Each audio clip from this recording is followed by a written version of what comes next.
Hey everyone, welcome back to my YouTube channel. Today I'm going to teach you how to make this effect in Photoshop, and it's super simple, so let's jump right into it. First off, I'm going to create a new document and I'm going to make it 1920 by 1080 pixels with 72 of resolution. Since I don't have to print or anything, 72 is enough for a digital artwork. RGB color mode, and let's click on create. We have this white background. I'm just going to press Command I on a Mac, Control I believe on a PC, to invert the colors of your background. So if it's white, it'll automatically go to black. Next, I'll grab my type tool and just make my text white for now, and we're going to write our text. Next, I'll go to the Adjustments tab here on the top right corner, and I'm going to click on Gradient Map.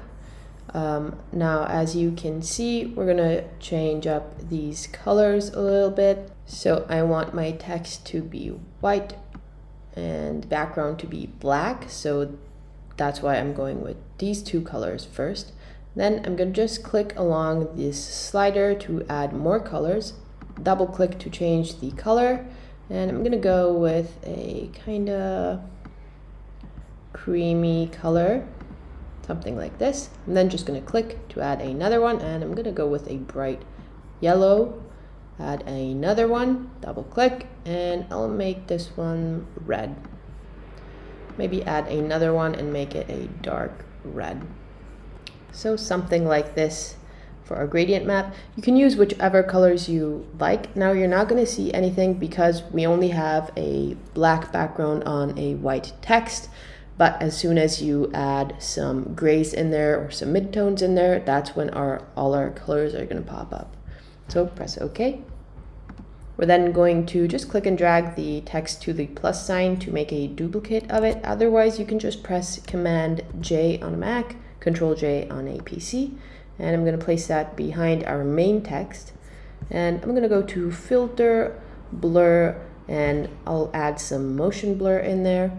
Convert to Smart Object, and as you can see now the distance is out way too much for now, but as you can see it's basically blurring our text sideways because you can decide the angle. You can also blur it going upwards or at like an angle. We're just going to go with 0 for this effect.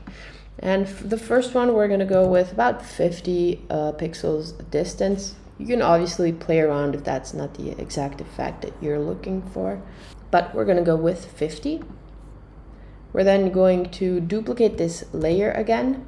Now, since it's a smart object, the filter is saved over here and it's fully editable, so you don't have to add it again.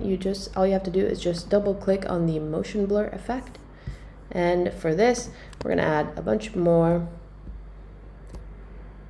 Maybe like 200 could work fine.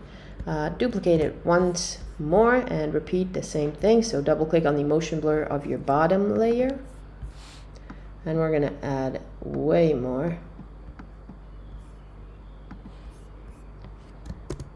Duplicate again, and you can keep going however many times you want, but I feel like this looks pretty cool. Now to get that effect you can either move your top text on top of your gradient map and make it black, so you get something like this.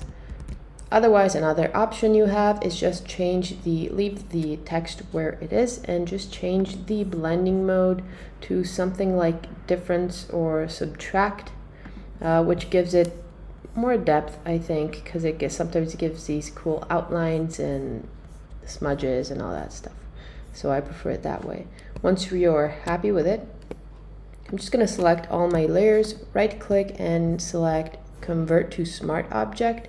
This way we're working in a non-destructive way, and if we double click on this icon, we can still see all our layers separated and they're still fully editable. So that's what's cool about smart objects. But now we can add more effects on top of there. I usually just go to filter and add some noise. Let's add a little bit of noise, and that's basically it. Sometimes I might add some other textures, like some plastic textures, These are some of my plastic textures that the link for them is going to be in the description down below, but you can basically just choose the one you like.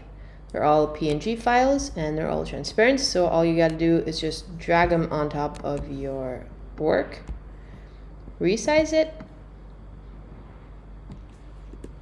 and that's it. Like, how cool is this? You have pretty cool plastic.